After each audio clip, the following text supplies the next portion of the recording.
window treatments can literally make or break your space. Do you want to have a luxurious custom sanctuary of a home, but you're on a really tight budget? Today, we're going to talk about the do's and don'ts of drapery and curtain hanging. I've got 5 things that you do not want to do in your home if you want it to look custom and luxurious and lovely. As a former drapery workroom owner, or just a workroom owner in general, I have strong opinions about how to properly hang window treatments, so I'm going to try to do this without throwing anybody under the bus. The number one thing that you don't want to do is hang your draperies too low, just too close to your window frame. Now, this is a very commonly used approach. Every decorator, designer, and their mother says hang your draperies high and wide. And for the most part, I do agree with that. I do think that your drapes should be hung as high as possible, but still relating to your windows.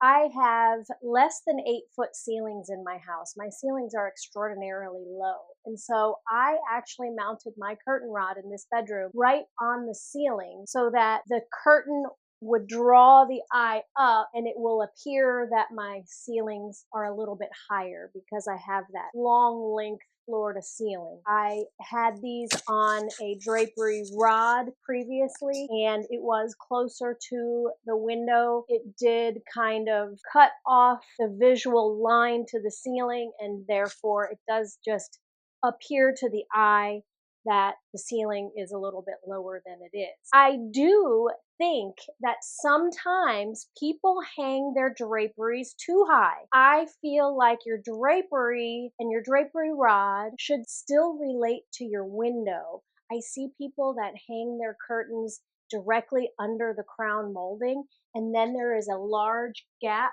between the window frame and the top of the drapery or the drapery rod. And I just feel like that doesn't make sense to me.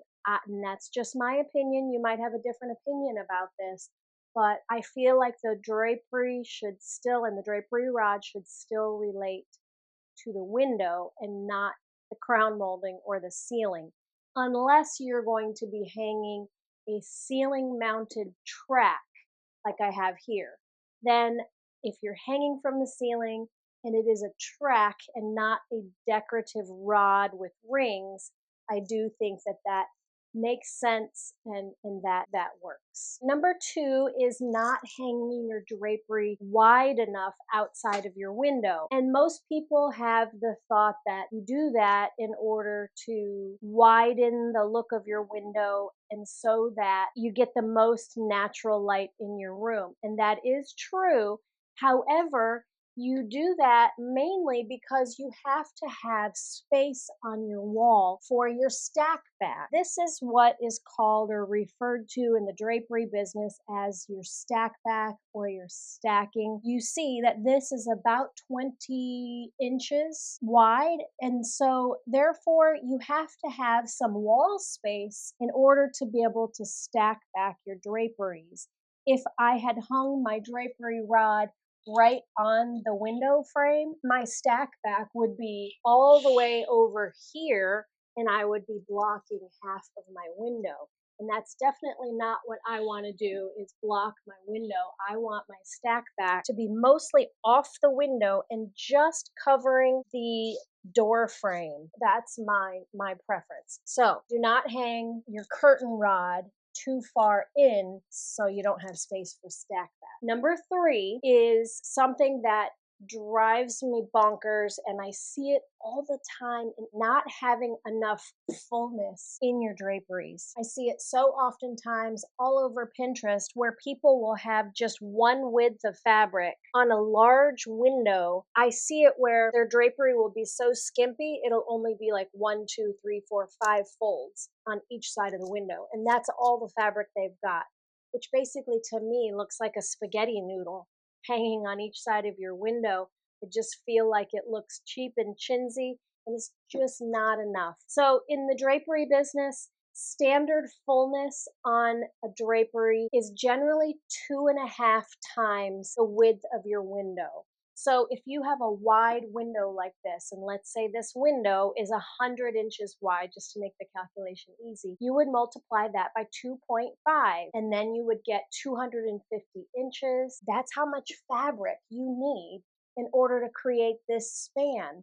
Because otherwise, what'll happen is if you only have one width here, when you go to close your drapery, you're just going to have a flat. Now I have a permanent ripple fold here so they won't go flat, but you'll have flat fabric across your window like this. It'll just look like you've got a sheet hanging on your window. So therefore you have to have at least 2 times fullness. So if you're making draperies yourself, or if you're buying panels and they're expensive and you're trying to save money, 2 times fullness will work, so that when you close your draperies, you still have a little bit of fullness and not just a flat sheet across your window. But standard is 2.5.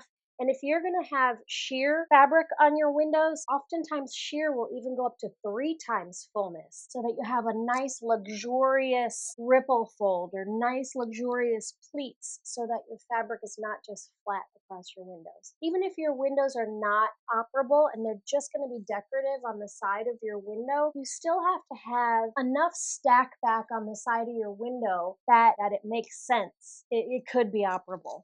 Because I think that's the idea, is that you want it to be like a faux operable window treatment. It's not just there to make a little stripe of fabric on the side of your window. It's there to make it look like you actually have operable draperies, right? Is everybody on that same page with me? That's the way I feel about it. So get yourself 2 panels instead of just one skinny little panel. Okay, enough about that. So the next subject is drapery length.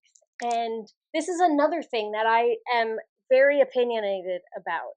And I'll try to show you some examples. I love a drapery panel that sits just right at the floor. A lot of people call this kiss length, and that's my favorite length because that's custom. If you can get your draperies just to come and skim the floor, that's just perfect. It looks custom, it looks beautiful. However, it's a difficult thing to do because you have to measure very precisely and hang your drapery rod very precisely. So it's my favorite, but it's also the most difficult to execute. Then there is trouser length draperies, and a trouser length drapery is a drapery that just breaks at the floor. I do love a trouser length drape, but also it feels like, oops, I didn't measure that. I didn't hang that rod completely perfectly.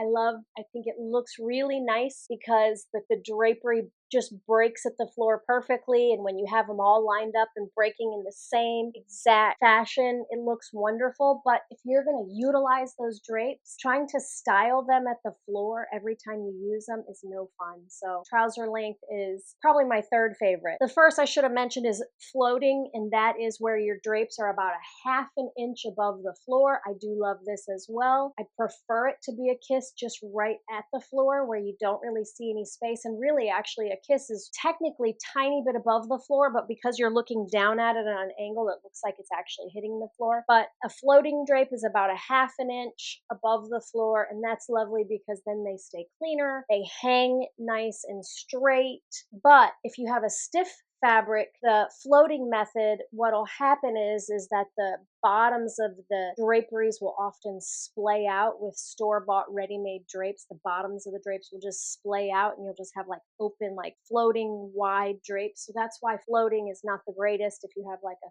thick blackout fabric like you would buy at JCPenney's or something like that. Okay, so floating, there's the kiss, then there's trouser length, which I love.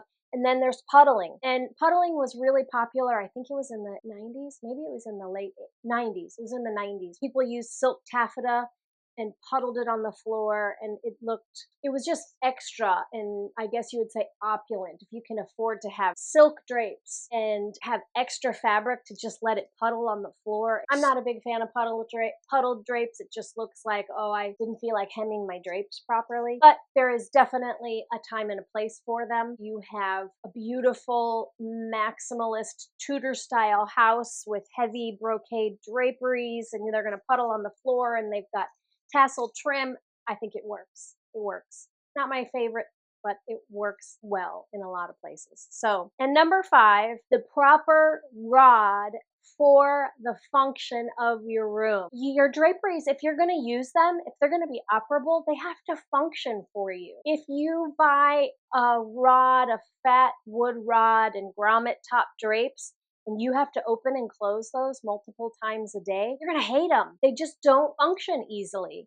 Grommet top drapes, oftentimes, they don't slide across a rod easily. That's something to think about. In this room, I use this hospital track because it opens and closes so easily. This is my guest room, and I didn't want anybody to have to struggle to open and close the drapes. So I installed hospital track because it's so easy. And then I did a ripple fold, but I put the pleats in there permanently so that they would stay pleated and there would be fullness in here. Because one of my pet peeves also is my husband will open the drapes. We have drapes on the front window and he'll open them, but he won't open them and even them out and make the spacing of the pleats nice and neat. He'll just pull it across until that window is covered, and the first like quarter of the drape is out and flat across the window because it's a rod pocket, and then the rest of it's all still stacked over there, and I'm like, oh my gosh, please even it out, please. But he doesn't. Anyways, no big deal. I just go by quietly and I even it out and make it look nice. But you got to pick your battles, right? So anyways, you have to pick the correct rod for the function of your space. If you are not going to operate your drapes, if they're just going to be decorative, then by all means, pick a big, beautiful wood rod with whatever kind of header you want. They're just going to sit there all the time. That's great. But one thing I wanted to say about this ceiling track is I have a video where I showed how to change grommet top drapes into a box pleated header. So many people on that video tell me they don't want to see this exposed curtain track as if it's like a traversing rod or something like that. I'm not offended by this. I feel like it's a very modern look. It's not a traditional rod, no. But this rod is meant to be exposed, and I'll show you a couple other pictures. And I just think it has a real modern look and a very clean lines, and I'm not offended by it, but I get so many comments from people saying they don't like the way that the rod is exposed. One more thing I wanted to talk about drapery length, and that is sill length draperies, which for a moment there, I thought sill length draperies were going to come back in style because there was a designer that used them somewhere and people were just talking about it for a little while. For a hot minute, there was a lot of talk about sill length draperies. And that's a length that you don't see much anymore. Everybody does floor length draperies. But there is a time and a place for sill length draperies. But those also have to be just right and to the sill or just below the sill at the apron of your window. That works too. You just can't have your drapery be in between your apron and the floor. That's where the length gets weird, is when it's between the apron and the floor. And then you're like, wait, is that supposed to be sill length or floor length? I don't know. If you're curious about the video that I made where I turned the grommet top draperies into a box pleated header, you can watch that video. I will link it right here and I will see you over there.